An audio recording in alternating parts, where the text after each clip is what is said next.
যুক্তরাষ্ট্রের প্রভাবশালী সাময়িকী ইকোনমিস্ট বিদায় বছরে বিশ্বের উল্লেখযোগ্য ঘটনাবলীর একটি তালিকা প্রকাশ করেছে।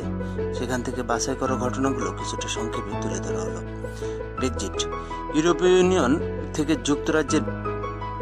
যুক্তরাজ্যের বেরিয়ে যাওয়া বা ব্রেক্সিটের পক্ষে জনগণ রায় দেওয়ায় তাৎক্ষণিকভাবে পদত্যাগ করেন প্রধানমন্ত্রী ডেভিড ক্যামেরন।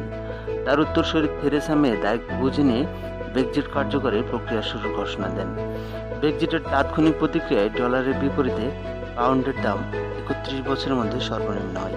তেলের দামে পতন। গত জানুয়ারিতে ১২ বছরের মধ্যে তেলের দাম সর্বনিম্ন পর্যায়ে চলে আসে।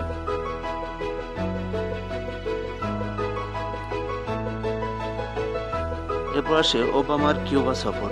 ১৯২৮ সালের পর প্রথম কোনো মার্কিন প্রেসিডেন্ট হিসেবে বারাক ওবামা সমাজতান্ত্রিক কিউবা সফরে যান। এর আগের বছরই দুই দেশের মধ্যে ৫ দশক পর কূটনৈতিক সম্পর্ক পুনঃপ্রতিষ্ঠিত হয়। রাশিয়ার সহায়তা নিয়ে সিরিয়ার বাশার আল আসাদ সরকার বিদ্রোহী নিয়ন্ত্রিত ভূখণ্ডে ব্যাপক হামলা চালায়। সময় নির্বিচারে বেসামরিক লোকজন হত্যা, হাসপাতাল বোমাবর্ষণ ও বিদ্রোহীদের সন্দেহভাজন সমর্থকদের উপর নির্যাতন নিপীড়নের ঘটনা ঘটে।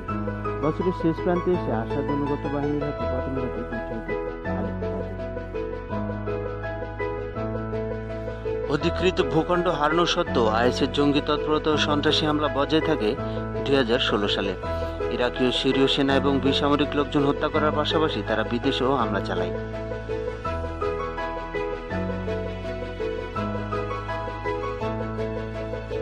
চ্যান্সেলর অ্যাঙ্গেলা ম্যার্কেলের শরণার্থীদের স্বাগত জানানোর উদারনীতিকে জার্মানির বেশিরভাগ মানুষই স্বাগত জানায়নি।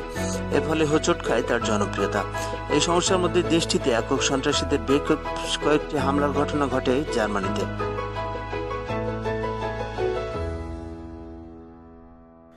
তুরস্কের সেনাবাহিনীর একাংশ অভ্যুত্থান চেষ্টা চালায়, তবে সড়ক দখলে নিয়ে সরকারের প্রতি সমর্থন জানায় জনগণ। প্রেসিডেন্ট রিসেপ তাইয়েপ এরদোয়ান অভ্যুত্থানের চেষ্টায় দায় চাপান যুক্তরাষ্ট্র প্রবাসী ভিন্ন মতাবলম্বী ধর্মীয় নেতা ফেতুল্লাহ গুলেনের উপর। কট্টর বামপন্থী কার্প বিদ্রোহী গোষ্ঠীর সঙ্গে ঐতিহাসিক শান্তি চুক্তি করে কলম্বিয়ার মধ্য ডানপন্থী সরকার। এর মাধ্যমে লাতিন আমেরিকার দেশটিতে প্রায় অর্ধ শতক ধরে চলা রক্তক্ষয়ী এক সংঘাতের অবসান হয়।